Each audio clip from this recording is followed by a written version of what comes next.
자, 역사를 가장 역사답게 가르친다고 자부하는 황연필입니다. 제가 지난번 영상에도 이 말씀을 한번 드렸습니다만 영상 후반부에 말씀드려서 많은 분들이 이 영상을 좀 보지 않으셨을 수도 있다라고 생각해서 다시 한번 말씀을 드립니다.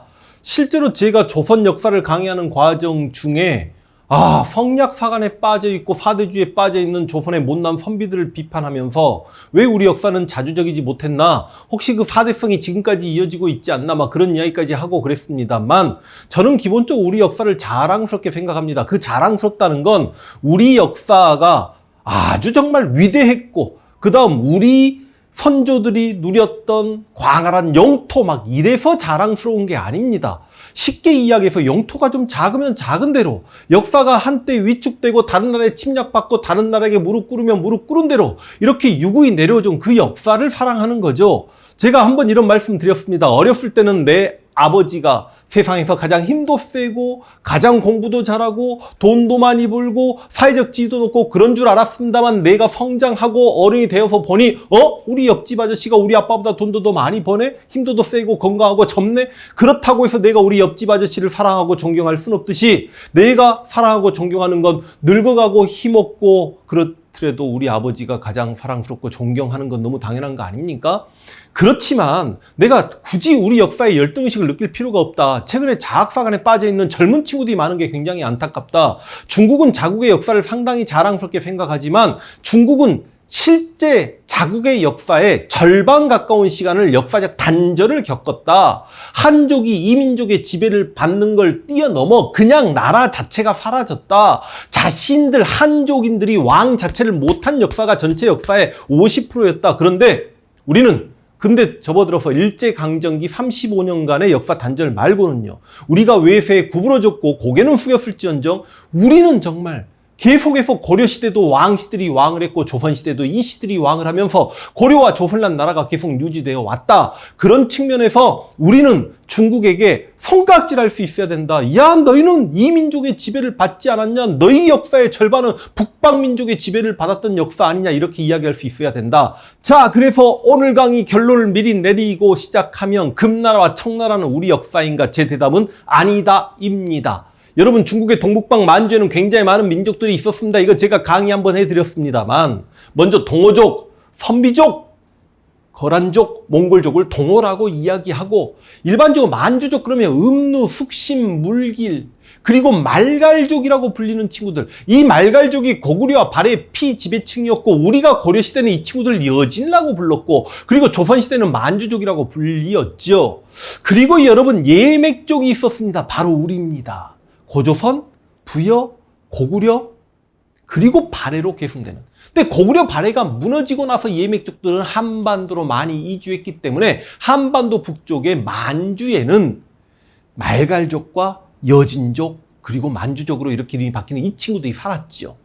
그런데 여진족에 의해서 아구타라는 인물이 나와서 금나라가 건국이 됩니다. 정확하게 따지면 여진족이 금나라를 건국하기 전에 1104년에 숙종 때 윤관에 의해 별무반이 만들어지고, 예종인 1107년에 그 윤관이 별무반을 이끌고 동북구성을 축조할 정도로 만주 지역으로 우리 영토가 넓어졌습니다만, 물론 그때 윤관과 함께 척준경이 활약했다는 영상도 제가 촬영해 드렸습니다만, 실제로 그 동북구성을 지켜내기 힘들고 여진족이 계속 침략하고 여진족이 조공을 바친다고 하니까 동북구성을 축조한 지 1년 만에 그 여진족에게 돌려줘 버렸죠. 그런데 여진족이 강성해지면서 1115년에 금나라를 건국합니다. 그리고 그 금나라가 중국 대륙 절반을 장악합니다. 당시 중국 대륙 송나는 남쪽으로 내려가서 도망을 치죠. 남송이 됩니다. 그 금나라에게 당시 고려의 권력자 이자겸이나 김부식은 사대를 합니다. 그런데 묘총은 그 금나라를 정벌하자라고 했죠. 그런데 이 금나라가 우리 역사다, 그렇게 이야기하는 분들이 굉장히 많습니다. 근거는 분명합니다. 일단 청나라 시대에 거란족의 역사서 요사와 여진족의 역사서 금사, 그리고 한족의 역사서 송사가 만들어지는데, 그 금사에 금나라 시조 아구타, 우리 발음으로 아구타고 진짜 원음으로는 아골타의 시조는 완안 한보시다라는 기록이 있습니다. 이 완안이 우리식 한자로 해석하면 왕시죠. 그리고 금나라 시조는 신라 사람이다라는 기록도 상당히 나옵니다. 왕씨면 고려 왕족인 것 같은데, 그리고 금나라 할 때 금이 바로 김씨를 뜻한다라고도 이야기합니다.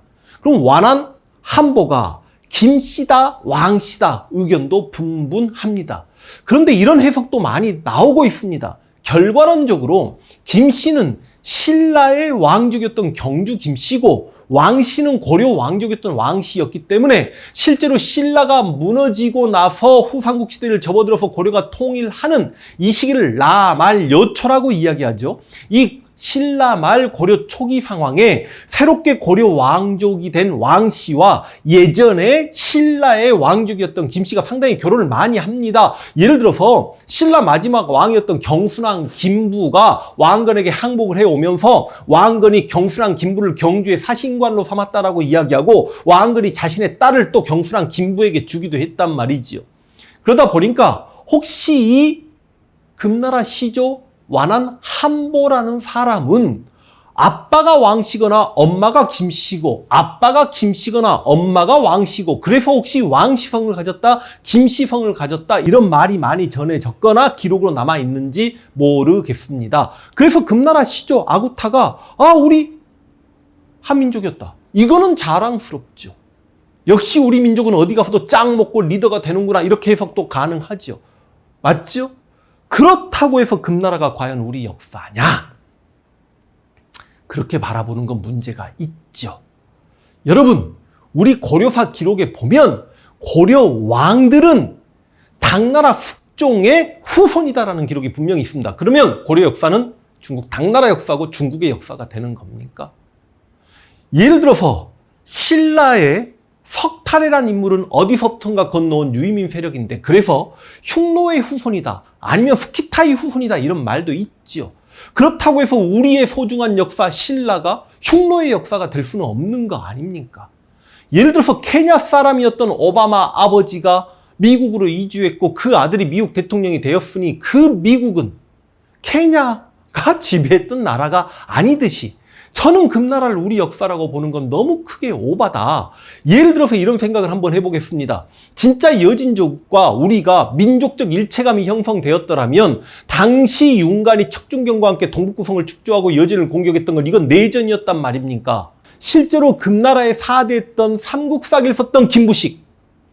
그 김부식은 경주 김씨입니다. 그리고 신라 육두품의 후예입니다. 완전히 친신라적 인물입니다. 실제로 삼국사기 10전 10권 중에 3권을 김유신에게 할애할 정도로 김유신의 사생팬입니다.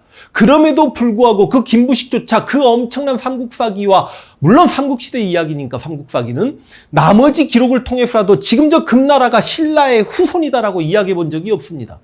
오히려 그 김부식을 정말 미워했던 처절한 민족주의 사학자 단재 신채호. 쉽게 이야기하면 고구려와 백제가 무너지는 과정에서 신라가 외세를 끌어들여 고구려 백제 형제국가를 친 죄를 바로 김유신과 김춘추에게 물으려고 했던 신라가 설령 고구려의 광활한 영토를 되찾고 더 나아가 진화 중국까지 우리 땅으로 만들었다선 치더라도 그 죄를 용서할 수 없다라고 했던 그 단재 신채호조차도 그 금나라를 공격하려고 했던 묘청을 자주적이고 진취적이라고 했고 그 금나라에게 사대하려고 했던 김부식을 유학파, 중국파, 사대주의자, 보수주의자라고 매도했습니다. 처절한 민족주의자 단재 신채호가 금나라를 우리 역사로 인식했더라면 묘청이 금나라 공격했다는 걸 자랑스럽게 받아들였겠냐고요. 신채호는 고구려 백제 신라를 우리 역사로 인식했기 때문에 그 신라가 외세 당나라를 끌어들여 고구려와 백제 형제국가를 친 죄를 그렇게 비판했는데 형제가 형제를 그럼 여러분 김부식과 신채호는 우리 역사를 대표하는 역사가들이죠. 그분들 역시 금나라를 우리 역사로 인식하지 않고 있었습니다. 혹자는 이렇게 이야기합니다. 금나라 사신이 당시 송나라에 올 때마다 신라 사신에 대한 예우를 했다. 그러다 보니까 확실히 금나는 신라를 계승한 국가다. 좀 답답하십니다. 여러분 신라는 당나라의 4대였던 나라입니다. 그런데 금나라는 솔직히 신라보다 더 크고 강성했던 나라인데 그 금나라와 송나라는 굉장히 대립했던 나라고 그런데 송나라가 금나라 사신을 맞이했을 때 신라 사신 대우를 했다라는 건 그만큼 금나라를 한 칸 내려봤다는 이야기지요. 좋습니다. 그래서 금나라는 우리 역사가 아니라고 합시다. 대신 금나라는 뿌리를 우리와 함께 들여오겠습니다. 금나라는 항상 고구려 계승 의지를 밝혔습니다. 고구려의 후예국임을 자처했습니다. 당시 고려와 대립하고 있었을 때 고려도 고구려 후예국이죠. 여러분 실제로 우리가 고구려라고 이야기합니다만 서길수 박사님을 비롯한 여러분들은 원래 나라 이름이 고구리다라고도 이야기합니다. 그리고 실제로 장수왕이 평양으로 천도하면서 국호도 고려로 바꿨다라고 이야기하죠. 그러니까 왕건의 고려는 고구려의 고려를 그대로 계승한 겁니다. 실제로 고구려 계승 의식이 국호에서만 엿보이는 게 아니죠. 고구려 마지막 수도였던 평양을 중시했고 왕건은 훈요 10조에서 평양은 길지니 왕은 1년에 100일 이상 머물도록 하라는 명령도 내렸고 그 서경에 학교 만들고 행정기능을 분산시키는 분사 제도도 실시하였고 그래서 영토도 북쪽으로 치고 올라가서 청천강에서 영흥만까지 영토도 확장을 시켰고 발해가 무너졌을 때 발해 왕자 대광현이 5만 파레인들과 함께 기순했을 때 그들을 우대했다라는 걸 봤을 때 분명히 고려 역시 고구려를 계승했죠. 근데 금나라도 고구려를 계승했다라고 해서 실제로 금나라가 마음속으로 저 고려도 고구려를 계승했고 우리도 고구려 계승했으니까 저 나라는 그냥 우리에게 지금 4대만 하니까 좀 공격하지 말고 살려두자. 척준경을 또 물고 빠는 분들은 척준경의 무력에 공포감을 느껴서 금나라가 공격하지 않았다라고 합니다만 어찌되었든 간에 중국 대륙 절반을 먹었던 금나라가 실제로 고려를 직접 지배하지는 않았습니다. 이야기가 너무 옆으로 갑니다만 문제는 이 금나라의 바톤을 이어받은 후금. 그러니까 금나라가 몽고에게 무너지고 나서 이 여진족들은 원래 자신들의 본거지인 만주 지역으로 가서 동진이라는 나라를 만들고 숨어 있었고 실제로 몽골이 주변의 여러 국가들을 소탕하는 과정에서 몽골이 동진과 함께 손잡고 압록강 유역의 대요수국 거란족을 공격하니 이때 거란족이 한반도로 도망쳐 내려올 때 고려에서는 김추려 장군이 밀고 올라가면서 몽골과 고려가 처음 만났다 강동의 역 뭐 이런 이야기도 혹시 좀 들어보셨는지 모르겠습니다만 이 동진국 역시 나중에 몽고에게 지배당합니다. 그래서 나라가 없이 살았죠. 그리고 원나라가 무너지고도 여러 부족단이 생활을 하고 살았다가 누르하치가 나와서 만주를 통합하고 후금을 건국합니다. 그런데 누르하치 다음 2대 왕이었던 홍타이지가 황제로 즉위하면서 나라 이름을 청으로 바꾸었죠. 그런데 이제 이 청나라가 또 우리 역사라고 이야기하는 분들이 상당히 많습니다. 그분들이 내세우는 근거가 뭐냐면 바로 누르하치 이름 중에 성이 아이신교로 이게 바로 애신강나, 애신강나. 신라를 사랑하고 신라를 기억하라. 신라의 후손임을 자처하면서 신라를 사랑했다는 성을 썼다. 여러분, 이건 진짜 우연입니다. 이걸 우리가 음차라고 이야기합니다. 그냥 아이신교로를 읽기 위해서 애신강나라는 한자를 가지고 와서 걔네들이 아이신교로를 읽은 겁니다.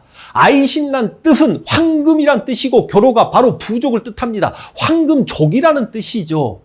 음차. 예를 들어서 우리가 프랑스를 불란서라고 이야기합니다만 불란서의 란 할 때 란자는 난초란자죠. 난초하고 대체 프랑스하고 무슨 상관이 있단 말입니까?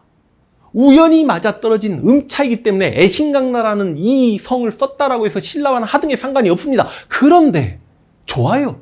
만주사, 청나사를 대표하는 역사서인 만주 원류고에 금나라는 신라의 후손이다. 이런 표현이 분명히 있습니다. 그러니까 진짜 신라 사람이 건너가서 금나라의 시조가 되었고 그 후손이 금나라 건국자 아구타였는지는 아니 저는 그럴 수 있다라고 봅니다. 일설에 의해서는 신라 마지막 왕이었던 경순왕의 아들 마이태자가 만주로 건너가서 그 완안부 한보씨가 되었다 혹은 그 아골타의 선조가 되었다라고 하는데 이거는 진짜 그냥 야사 수준이고 그래서 만주 원류고에도 금나라가 신라 후손이니까 그 금나라 뒤를 이어받은 청나라도 신라 후손을 자처하는 거 아니냐. 여기서 여러분들이 오류를 범하는 겁니다. 제가 이거 분명히 말씀을 드렸죠. 당시 여진족은 건주 여진이 있었고 해서 여진이 있었고 야인 여진이 있었다라고 제가 말씀드렸죠. 누르하치가 어렵게 건주 여진을 통합합니다. 그런데 실제로 여진족 중에 가장 힘이 셌던 건 해서 여진이고 해서 여진의 여러 개 부족 중에 진짜 우두머리 부족은 예허부죠. 이 예허부가 옛날에 완안부입니다. 완안란 말은 걔들 발음이고 한자식으로 읽자면 예허부입니다. 완안 리꼬르 예허부인데 이들이 바로 금나라의 적통을 이어받은 아주 그래서 여진족의 우두머리 부족이고 여진족의 정통임을 자부하는 친구들인데 이 예어부가 끝까지 누르하치랑 죽을 때까지 싸웁니다. 이 예어부가 오죽하면 명나라와 한편 먹고 누르하치를 공격했던 게 바로 사루 전투입니다. 그 예어부를 무너뜨리고 나서야 드디어 여진족을 통합했다라고 누르하치가 이야기할 수 있었습니다. 그 예어부의 나라가 금나라에서 물론 옛날 금나라의 정통을 계승한다라고 해서 후금이란 나라를 만들긴 했죠. 예어부까지 끌어안아야 되니까. 근데 그 예어부가 세웠던 금나라는 신라 후손이라고 이야기합니다. 근데 금나라는 스스로 고구려 후손이라고 이야기했죠. 만주 원류구의 가장 큰 문제점이 뭐냐면 청나라에서 만들어진 역사서이다 보니까 만주에서 세워진 모든 국가들에 대해서 다루고 있고요. 한반도에 들어섰던 어떤 나라들에 대한 이야기도 짤막짤막하게 다 들어가 있습니다만 만주의 최초의 중앙 집권 국가이자 만주의 천하관을 형성했던 고구려에 대한 역사는 단 한마디도 없습니다. 그러니까 쉽게 이야기하면 이 청나라의 만주 원류군은 청나라식 동북공정을 하기 위한 역사서였다라고 생각하시면 됩니다. 왜 그랬을까요? 아니 걔네들은 옛날 말갈족이었다니까. 말갈족은 고구려와 발해의 피지배층이었다니까. 고구려와 발해를 계승한 건 한반도의 고려로 그 다음 조선로 이어지는데 자신들이 이렇게 조선을 지배하는데 실은 조선의 뿌리가 고구려고 그러면 자신들의 이 조선인들의 선조들에 의해 지배를 받았다라는 그 논리가 싫어서 고구려의 뿌리를 아예 없애려고 했던 친구들이 바로 청나라 사람이라고 생각하시면 되는데 우리는 그 청나라를 같은 민족으로 인식하려고 하고 우리는 청나라가 우리 역사다라고 이야기하는 게 얼마나 크게 코미디가 됩니까? 청나라 사람들이 입었던 치파오도 우리 전통입니까? 인조가 삼전도에서 그렇게 굴욕을 당했던 3개국 고들의 인사법도 우리의 전통입니까? 만주적의 언어도 우리 문자입니까? 변발도 우리 풍습입니까? 여러분, 금나라와 청나라 역사를 우리 역사라고 이야기하는 건 너무 오바입니다. 그런데 문제는 이제 중국의 동북공정을 한번 생각을 해보자고요. 중국의 동북공정에 맞서기 위해서 그러면 차라리 금나라, 청나라 역사도 우리 역사라고 이야기하는 게 더 좋은 거 아닙니까? 이야기하는 분들이 있을지 모르겠습니다만 이거는 정말 찻잔 속의 태풍 수준입니다. 저는 중국의 동북공정에 맞서기 위해서는 너희 중국이 그렇게 역사를 과장하고 다른 나라의 역사, 다른 민족의 역사도 너희 역사로 끌어안으려고 하는 데는 역사적 열등의식이 있다. 실제로 너희들이 그 민족의 지배를 받지 않았냐라고 큰소리치고 우리는 유구한 역사를 이렇게 이어내려왔다라고 자부심을 가지면서 중국의 동북공정을 차곡차곡 비판해 가는 게 옳다라고 생각을 합니다. 물론 요즘에 이제 여러분 이 동북공정 진짜 도를 넘어도 한참 넘는 게요. 이게 고구려 역사를 빼앗아가면 발해와 그 이후에 만주에 있는 모든 나라의 역사를 빼앗아간다라고 생각했고 실제로 영토 문제가 동북공정의 뿌리라고 제가 말씀을 드린 부분도 있습니다만 최근에는 부여 역사까지 빼앗아가려고 합니다. 그러니까 기본적으로 고구려와 백제는 뿌리를 부여로 두지요. 건국 이야기, 주몽 이야기라든지 아니면 원조 이야기 들어보다 보면 여러분 결과적으로 백제도 뿌리를 부여로 두고 있는데 이러다 보니까 이것들이 백제 역사까지 빼앗아 가려고 합니다. 솔직히 쟤네들은 미쳤습니다. 그렇지만 중국 학자들에게 학자적 양심을 지켜라라고 이야기할 수 있는 상황이 아니라고 제가 동북공정 강의에서 말씀을 드렸죠. 그러면 이제 우리는 이 동북공정에 맞서기 위해서 과연 청나라, 금나라가 우리 역사라고 이야기하는 게 올바른 맞섬인지 아니면 진짜 올바른 역사는 이러하니 중국 아이들아 너희 그딴 식으로 역사 왜곡하지 말아라. 그리고 이거는 완벽하게 우리 역사다라고 이야기하는 게 올바른 것인지 한 번쯤 우리가 생각해 봐야 되지 않을까라는 말씀을 드리면서 중국의 동북공정에 맞서기 위해 여러 가지 자료를 제시하고 중국의 동북공정이 틀렸다라고 이야기하는 게 역사학자의 의무라고 생각하기 때문에 제가 그 부분은 서길수 박사님의 도움을 받아서 하나하나 여러분에게 알려드릴 수 있도록 지금 준비 작업 중입니다. 진짜로 준비하고 있습니다. 많은 자료가 준비되었고 서길수 박사님이 다 이렇게 도와주시겠다고 하셨기 때문에 제가 그 자료들을 통해서 동북공정에 대해서 신랄하게 반박하는 영상들을 준비할 수 있도록 하겠습니다. 제가 여러분 지금 대본 없이 그냥 혼자 주저리 제 생각을 떠들었기 때문에 이야기가 이리 갔다 저리 갔다 좀 했겠습니다만 그래도 우리 역사를 사랑하는 황현필임은 다 믿어 의심치 않을 거라고 생각하기 때문에 제 소신을 좀 밝혔습니다. 오케이, 수고하셨습니다.